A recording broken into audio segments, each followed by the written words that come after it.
Welcome to the Conscious Fertility Podcast. Today I have Dr. Aimee, the egg whisperer, on again. If you haven't listened to our episode we had earlier, check it out. It's on PRP. And just full transparency, we're doing a double header. So Aimee and I just sat down and I was interviewed on her podcast, The Egg Whisperer, about conscious fertility. So check out her podcast because she's got amazing episodes. And now she's on my podcast for me to interview her. So this is how we have similarities. We love to learn. And I just want to share a little bit about Aimee if some of you are new to her. And if you are new to her, do check out her website and check out her podcast. It is amazing. So she believes in getting personal when it comes to our fertility, whether it's helping you outline what your fertility options are for the future or guiding you through a specific treatment today. It always starts with understanding you. And this is not just, her saying this. This is patients saying this. And I know this because I've had multiple patients that have gone to see Aimee, and they always feel that she has all the time in the world for her. They feel so seen when they meet Aimee and work with Aimee. And she returns emails. So she's also a little cray-cray like me sometimes, where, if you look at the timestamp, you're like, what? What? Are we on the same time zone? So she's great. And she does take this IVF approach, this high-tech approach, and makes it high touch and highly personal approach for fertility. And I think that's what makes her internationally recognized as a visionary in fertility medicine as well.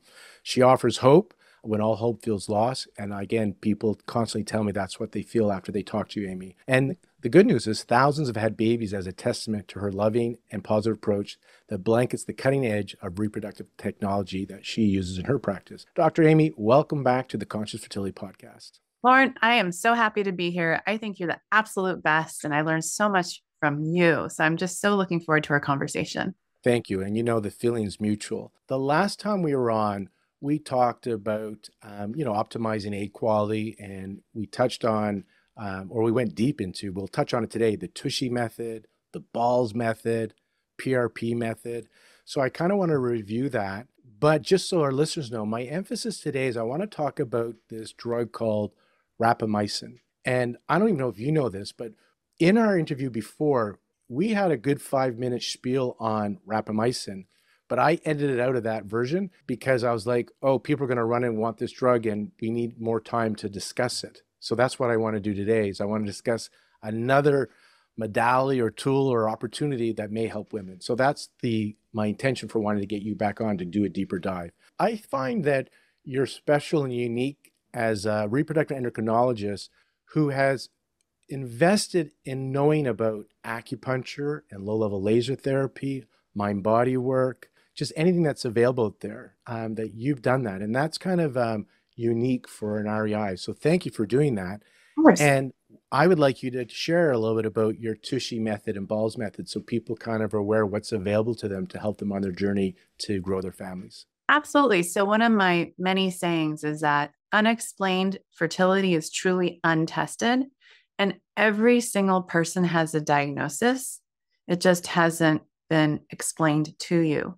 So even if you've done the TUSHY method or you've done the BALLS method, and I'll kind of go through it here in a second, everything comes back normal. That means that there are still other explanations that should be explained to you that are just not part of those methods. So I'll just give you an example. So the TUSHY method, check your tubes, rule out a tubal blockage, look at your uterus. So that's the U.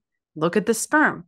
There's no such thing as his sperm is great, it's just really low. That's just not a thing. And I hear sperm sugarcoating all the time. And I'm like, let's just stop sugarcoating. Then there's hormones, and it's not just one snapshot in time. If you had a hormone check done, a year ago, and here we are a year later, check it again. And hormones includes the AMH test, a cycle day 3 FSH estradiol. We like to check other things like thyroid, vitamin D, prolactin.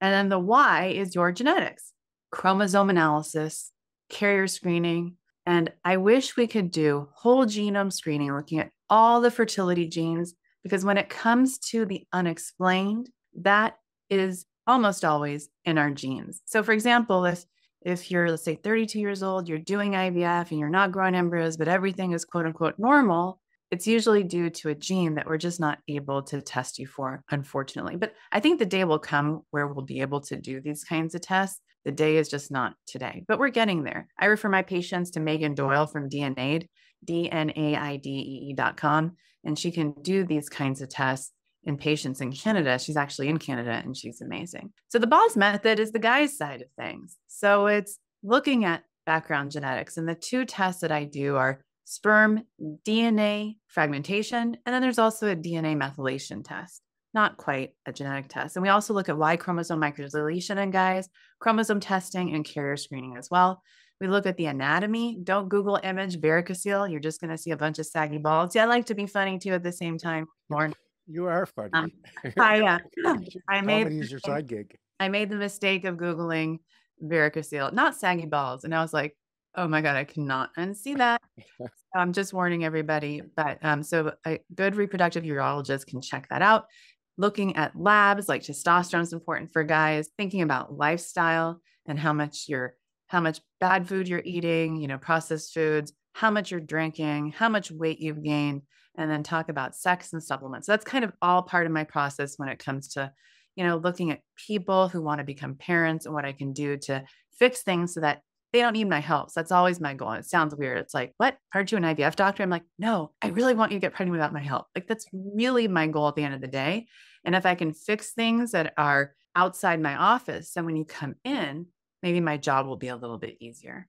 Can we talk a bit about the semen? Because you said something. Yeah. So often people come in and they'll say the semen analysis was normal. So what's your take on that? Because I think I heard you say something that's not a complete answer.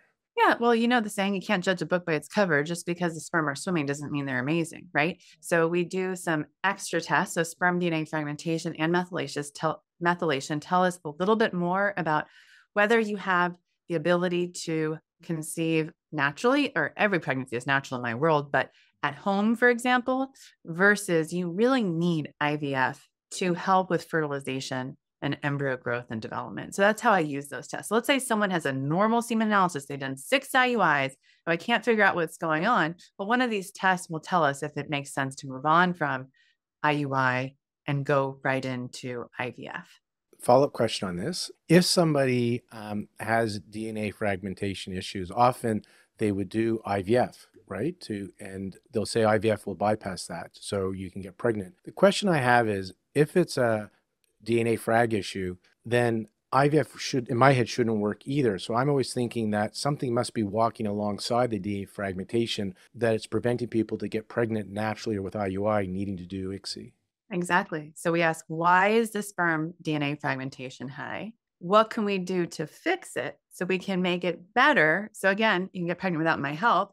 And if we still need to do IVF with ICSI, we're going to have a better chance of pregnancy. Totally same page. So the why could be a varicocele, low testosterone, lifestyle, need for extra supplements, and then fixing whatever the why is could improve our chances of having a healthy blastocyst. You don't want to do a cycle, have crappy embryos, and then have someone say, well, next time, let's check his testosterone and see maybe if we can improve it with Clomid or Imidex. And next time, we're going to have better embryos. For me, every time I have the opportunity to help somebody and I'm doing an IVF cycle for them, what I'm saying to myself, I only get this one chance to help you. That's it. I know not everyone's journey is just a one cycle journey, but that's how I think about it. So that if it doesn't work, we're not going to go back and play this game of what else could we have done differently to improve our chances. I want to do that now up front. I like your strategy, because many clinics will, do less, and then only if we have issues, we'll go back and test. And it's just this month, a few patients have come in. When I asked them, why are you here? They said what you just said. I love it. They said, well, my doctor said, if it doesn't work next time, then we're going to do something else. And she says, I want it to work the next time. So I'm here for you to see if you can help. Going back to the guy.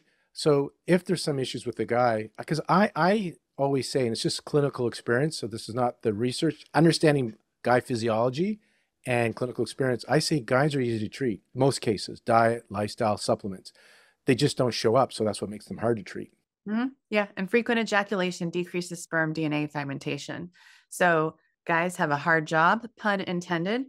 On my IVF calendars, I literally write ejaculate every other day, starting 30 days before the egg retrieval. What? They're like, I thought I was supposed to save up. I'm like, no saving up.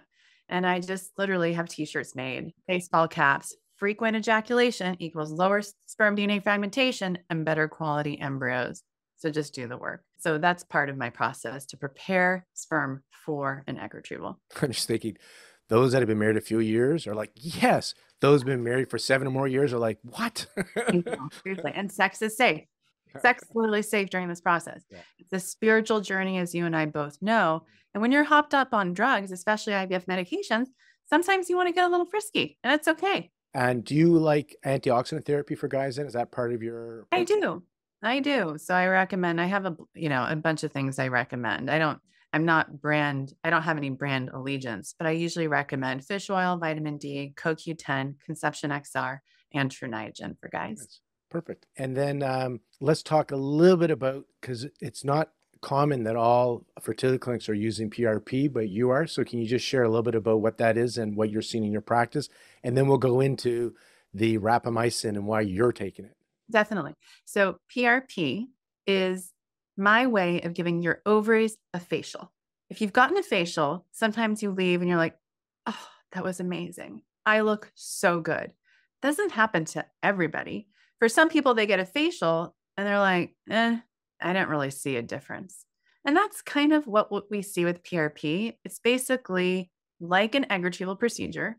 Needle goes through the wall of the vagina into the ovary, except instead of withdrawing fluid from the follicles and sorting out the fluid and finding eggs, what I'm doing is I'm taking platelet-rich plasma, which is basically your spun processed blood, taking growth factors and injecting it into each ovary, and then hoping that I've basically rejuvenated your ovaries, increasing the follicle count, maybe, increasing the AMH, maybe, decreasing the FSH, maybe. If you're perimenopausal, potentially reversing menopause or your perimenopause symptoms for a very short period of time, about 3 months, increasing the blast rate, increasing the euploid embryo rate.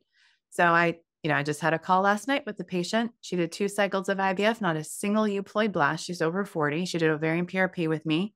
Next cycle, I was crying. She was crying. We were phone hugging. 2 euploid, high quality, grade 1 embryos. Mic drop. Mic drop. Bam. Whatever. Clearly, I'm not hip and cool. I work too much. I don't know what young kids are doing these days. So look. We put this on YouTube. For those that are listening, if you want to see Aimee's dab, you have to go Yeah, watch it on it's YouTube. terrible. But it's available on YouTube. It's terrible. But yeah, my point is it doesn't work for everybody. And when it works, it's amazing. And if it doesn't work, at least you tried. Yeah. So my thing is that every woman should be offered PRP before egg donation. The end. And it's up to you if you want to try it or not. And you have to go to the right person. So if a doctor says, I don't think it works, guess what? They don't do it. They haven't seen it work. How can you rely on their advice? So I have now had countless patients. My first PRP patient, all thanks to you, 41 years old, IUI, first ovulation after PRP, pregnant, live birth, your patient. So I feel very blessed to have had these experiences. I feel so lucky that the universe has brought me women who've had tough journeys. Of course, those journeys aren't gifts. Those are opportunities for them to make a change and do something different. And they believed in this technology when maybe their doctor did not, and they made a change. They saw me and we saw a difference. But again, I have to be very careful. I don't have a magic wand. I don't. I'm a fertility fortune teller. Fortune tellers suck. We don't get it right a lot of the time. And that's just the nature of human biology. But if someone wants a chance at PRP, I do think it's something worth exploring. And we have a full episode with Dr. Aimee on the Conscious Fertility Podcast on her PRP. So check that out. And then obviously her website has even more and more information on that. I know we want to talk about rapamycin, but before I go there, I'm sorry everybody keep delaying, but whenever I have somebody like Aimee on, she says something and then I have questions. This is how I learned, right? So I have a question for you because you remind me of the patient that I had referred to you and did the PRP. And by the way, she had done multiple IVF cycles and couldn't even get to the retrieval. And she did the acu-laser before she did as part of the integration with you and some conscious work as well. The question I have is some of the REIs recently, and not everybody shares this, so that they like to do minimal stims for these women in their 40s because they say that all these women in their 40s, they don't have a lot, but there's going to be a good egg there. And they think that the high drugs, the high FSH derivative drugs are taking good eggs and making them damaged. And so they like to use minimal stims. So they're not going for quantity, they're going for quality. I'm just curious, do you subscribe to that for this population that you're doing PRP with that are advanced maternal age, maybe have egg quality issues? Hey, now, don't call us old mothers. I call it advanced mitochondrial age now. Okay. Okay. Okay. Yeah. So the way I dose medications is based on the follicle count and, of course, body size and age. And so if someone has a follicle count of, let's say, 3, well, it makes sense to only use a low dose of medications. I don't need to use a high dose to get 3 eggs to grow. If someone has 10 follicles, well, I might need a higher dose to get all 10 to grow.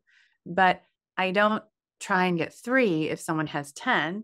I always try to get with the cohort, whatever that cohort number is, like that starting number in the cohort, whatever that number is, I really want to go after that. So that's always my goal. So I don't think less is more when you have more, but I do think less is more when you have less when it comes to meds. I hope that riddle makes sense because it made sense in my mind for about half a second.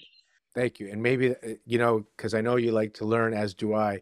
That's the thing I'm curious with. When I talk to some of the local clinics, they're not totally vested in this idea that the high medications are damaging these good eggs. Yeah. I mean, I think the only thing they're vested is maybe there's some sort of relationship between them and the pharmacies. Yeah, possibly. But I mean, I'm sure there's some Yeah. profit component, but I think they really don't see the data there yet. Here's my thinking, and thinking doesn't mean no. No means we've done research and we can show it. Thinking is based on mechanism and just Yeah. experience. So Yeah. I was thinking that when you do the PRP, when you're doing acupuncture and low-level laser therapy, when you're doing like the NAD supplement you like, I think we're supporting this egg so it has resilience. So when you pound it with these drugs, it has a better chance of surviving and staying good quality. So I always like people to do preconception work. And the reason I bring this point up is one of the docs said, there's going to be a good egg in there. So we just have to do this until we get that good egg. So then I said, then why do the NAD? Why do the acupuncture? Why do the laser? Why not just keep doing IVF until we get that good egg? Right. And then we discussed, well, you want to help the resilience of the egg so it has less chance of being damaged because there's a good egg in there, but we may damage it when we give it drugs, when we poke at it and pull it out, when we inseminate. So you still want to help support blood flow, nutrition, inflammation, oxidative stress, so it has the resilience to deal with what we're going to do in an IVF setting. And then he went on to say that he thinks the higher levels of hormones with women in their 40s probably is taking good eggs and damaging them. But I haven't seen research on that. He just said that was his clinical experience. So Yeah. I wanted to check with you because you're another REI. Yeah. I mean, I don't think the high doses help at all. I don't know about damaging them, but I certainly don't think it helps. Now, why I wanted to chat with you again. So, rapamycin, I want to know what it is. Why are you excited about it? Why are you taking it? And just to remind our listeners, we talked about this last time, but I took it out of the recording. And now I'm ready for you to go as long as you want to talk about this. Well, real quick, you have to potentially do a side-by-side, and I'm not kidding, of how I looked on our last podcast recording compared to now. And I'm not, joking aside. So it sounds like rat poison, right? Rapamycin. It's like the worst name ever. But I swear, when I say like, I feel like I have no wrinkles, my skin is smooth, I don't have a single gray hair. I'm 48 years old. My cycles are regular. I think that has to do with rapamycin. I've been taking it now for probably 17 months. It was May of 2023 when I started. I track all my cycles with my Oura Ring, and I track my hormone levels as well, both with blood tests, FSH, estradiol, and AMH. I don't want to share my hormone levels because I don't want it to feel like I'm bragging at all, but I will say they're better than my sister's. And she's 14 months younger than I am and looks way older. She doesn't watch anything that I say and do because she thinks I'm super annoying. No, like I can say that openly and she won't be mad. Yeah. She already knows I look younger. There are 2 side effects with it. Cystic acne. I actually have a cyst. I'm going to show it to everybody. It's right here. And they come and they go and it's annoying. And when it comes, I use it as an opportunity to be grateful for the gift of this medication to help me live longer. So when I get a big cyst like that, I just say, I am so grateful that this medication exists and potentially it'll delay my menopause and I can, maybe even at 48 have a pregnancy. Shh, I might be ovulating tonight. Don't tell my husband. So that is one thing. So for patients who are very conscious about how they appear, it might be really annoying to deal with cystic acne. I would say about 1 out of 10 patients develops it. When I first started, it was terrible. And then it slowly went away, but I still get cysts of like acne cysts here and there. Second side effect is stomatitis. So those are sores in your mouth. It's not like herpes. It's not on the outside of your mouth, but there's sores on the inside. In the beginning, you might start to feel some tingling in your tongue, and then you might get sores all around. I've only had one patient, but the sores were so bad that she decided to stop it. But I would say probably around like 1 in 30 patients will experience the sores that I experience as well. So I'm probably, I would say probably of all the patients I've prescribed it to, there are like 2 patients who got both, lucky them, cystic acne and stomatitis. And I was one of them. I don't get the sores anymore. So I think that's important for people to know. I've had 2 patients develop a body rash, and the one patient that got the body rash actually wanted to continue to take it. She did not want to stop it. So what we did is we dropped her dose. So it's 2.5 milligrams once a week. If your insurance covers it, it's very cheap. It's like $10 because it's generic. If insurance does not cover it, it's on average around $90 a month. I prescribe it through Alto Pharmacy, Amazon Mail Pharmacy. You can even get it at Costco and retail pharmacies. The thing with retail pharmacies, though, is they don't stock it in the store. They have to bring it in. So it takes time for them to order it to get it for you, and it can be a little bit more expensive. Do you want me to? I can keep going. I have some questions. Go for it. What motivated you to take it then? Like, what did you learn about this? Also, because you're not looking to grow your family. So what motivated you to take it? And then what motivated you from what you learned about the current research on it to want to recommend it to your fertility patients? Well, I mean, I think that for me, it's longevity. I love what I do and I don't want to die. I want to do this until the day I die. And I feel like I've been given this opportunity in life, this gift to make everyone that I meet, I try to, with everything that I have, feel special and worth it. And like they deserve to be a parent if that's what they want. And I feel like the older I'm getting, the less I'm seeing that in other doctors, and it pains me physically. So literally, it's me. I want to live longer. So that's number 1. Number 2, the way to do that is also to delay menopause. So 48 years old, regular cycles, normal enough FSH levels, normal enough AMH levels. That's insane. Number 3, I wanted the experience for me to experience the side effects so that I can then tell patients about my experience and how it makes them feel.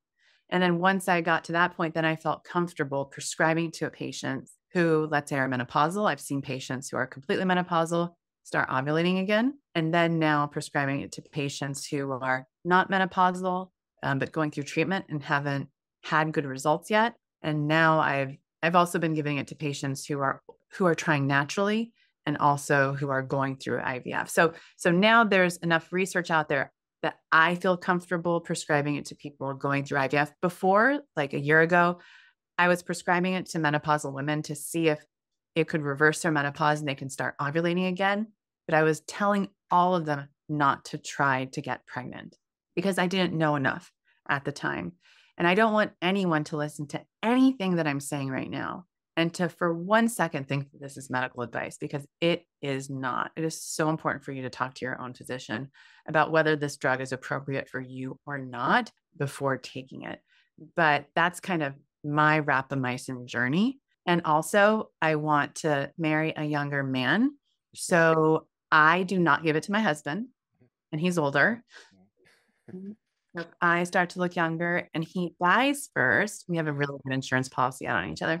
I'm kidding. No, my husband and I both started taking it at the same time. We both take True Niagen as well. So that's nicotinamide riboside. And, we both, we joke, we love each other. It's like kind of sick and gross, like how much we adore each other. It's like nauseating, but like, I don't want to die. Like I want to die with him. Like I can't imagine living without him. So we're trying to just do as much as we can as human beings, just be here for our family, our children, our community. And the other thing that I do is I'm alcohol free. So I'm completely alcohol free. And I think it's liberating. It's a superpower. And I didn't realize how much of a superpower it was until I actually did it. And I highly recommend it. I used to talk about, I don't know if you've, I have patients that are like, yeah, we know you love tequila. Like you're constantly talking about tequila. So that's kind of what I'm known for, is my love for tequila and like the nicest tequilas. And then something just like snapped and I was like, oh my God, that's not good for me. Like I'm doing all this other stuff.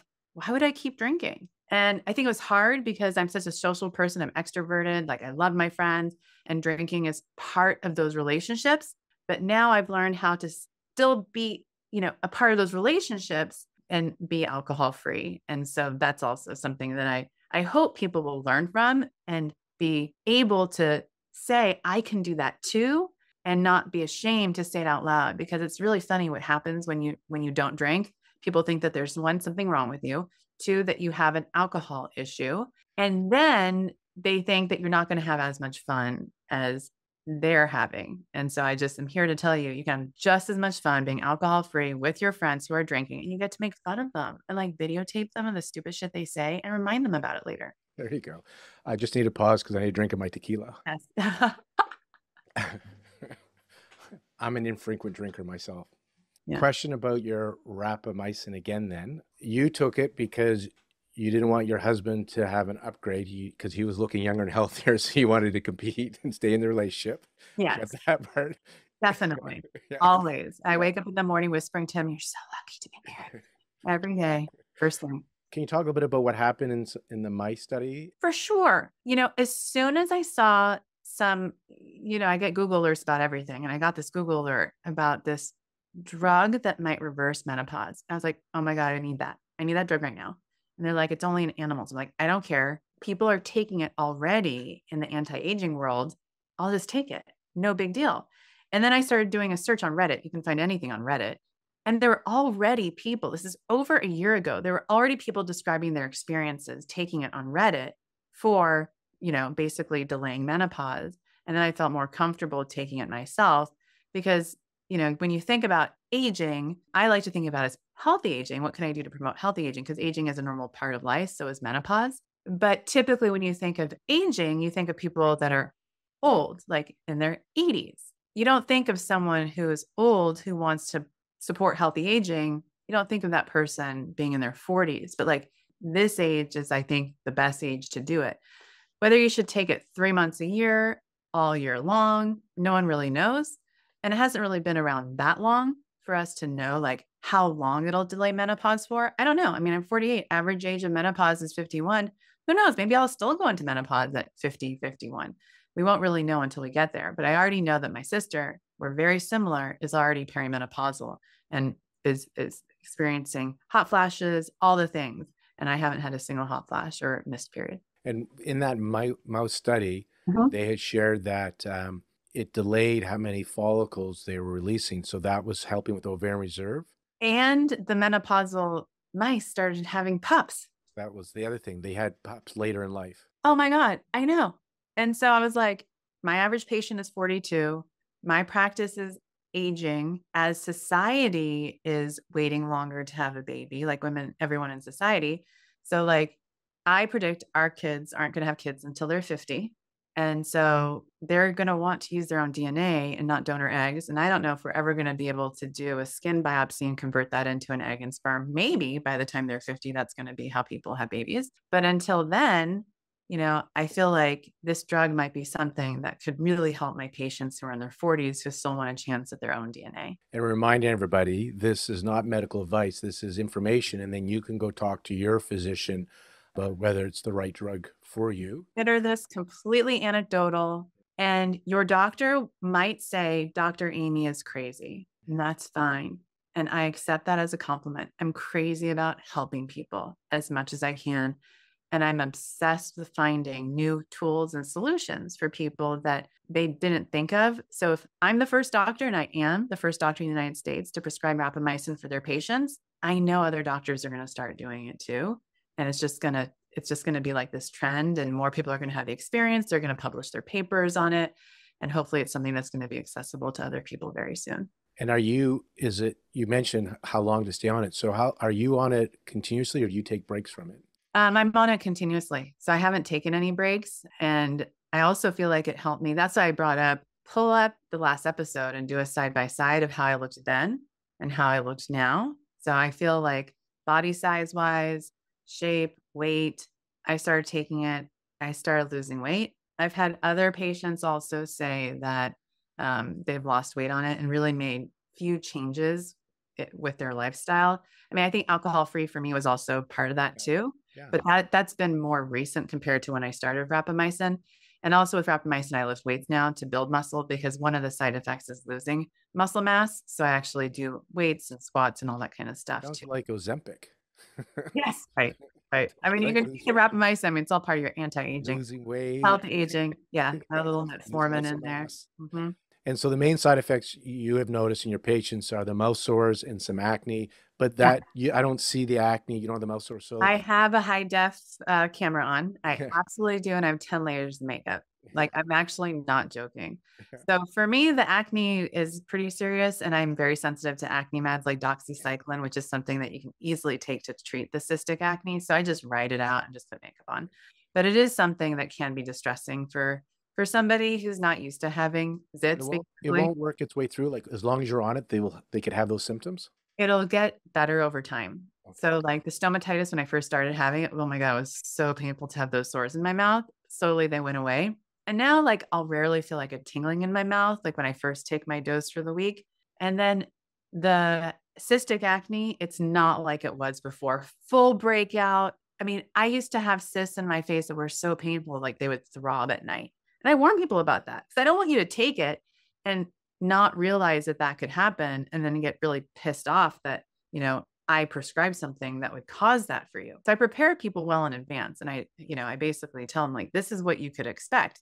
It's not rare. It's actually quite a common side effect. And are you okay with that? And if they're okay with it, then they take it. If they're not okay with it, some people take it and they're like, well, if it happens, I'm going to stop it. And other people have it and they just write it out. I got an idea for you. Since What? you like to be your own study of power of one, in Chinese medicine, the signs and symptoms that you're kind of expressing, the mouth sores and the acne, is what we would call like a stomach or heart fire, blood stasis. And we treat it with herbally. So a lot of times people come to us on medications that they need. And so our treatments are working on the constitution and how are they presenting with the drugs or their side effects. It tells us a little bit about their constitution. So we treat that way, and often they're still on the drugs, but the side effects go away or minimized. So I know you have a few local acupuncturists you work with. Herbally would be a key thing. So if you're into experimenting, they could treat with herbal these mouth sores and acne, because I'm curious how that would work with you on the meds, if you're open to it. So go check out some of your friends. And I was at a conference and this acupuncturist is like, oh my God, your skin. I'm like, oh, you're so sweet. And I'm like, and she was telling me, because I was like, I'm starting doxycycline next week. And she's like, oh, I'm horrified. Like, you need to come see me. And you're not the first one to say that. And she swore up and down that she could fix me without taking an antibiotic. That part always makes me nervous. I always miss when somebody swears that they can do that. But in theory, it's possible. So, just like not everybody gets a side effect to the medicine, some people can be, part of the acupuncture herbal, when we're treating people through IVF, notice that they have less symptoms on the medications, right? They feel different. So there's that idea.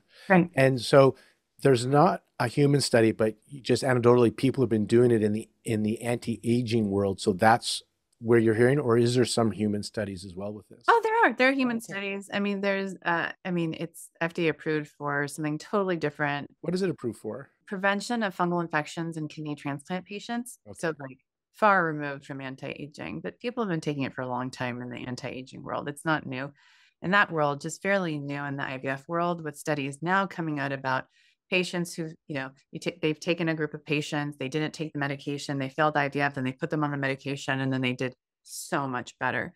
Again, like, you have to be careful about what you read, because nowadays you can get anything published. So I'm always very careful. And when it comes to looking at a study and then saying, oh, studies show that, blah, blah, blah.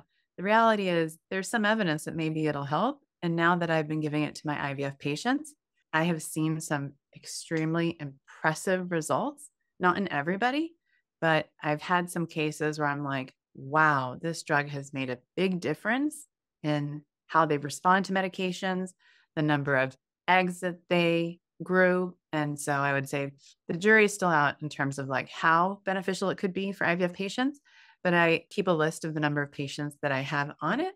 And the list is now probably close to around 80 or so. And when somebody listening to this goes and asks their physician about this drug, because you're not giving them medical advice here, how long would patients be on it before they do an IVF? And I'm thinking of the follicular genesis of average 100 days. Do they, yeah, go ahead. So I think on average 2 months is what I'm telling patients. That's when I'm seeing a difference. And I actually have my medical license in every state in the country. And so a patient can actually get it through me. I do have a rapamycin program. I not only have a medical license in every state, I also have medical liability insurance. So I can actually prescribe everywhere. It was a long-term project and I finally got it done. Not so I can prescribe rapamycin, but just so I could feel like people could just get advice from me in a compliant way. And I could feel like I could tell them what to do without feeling like somehow someone was going to say, Aimee, you can't do that. You're going to get in trouble. So now whenever, like, it's really funny.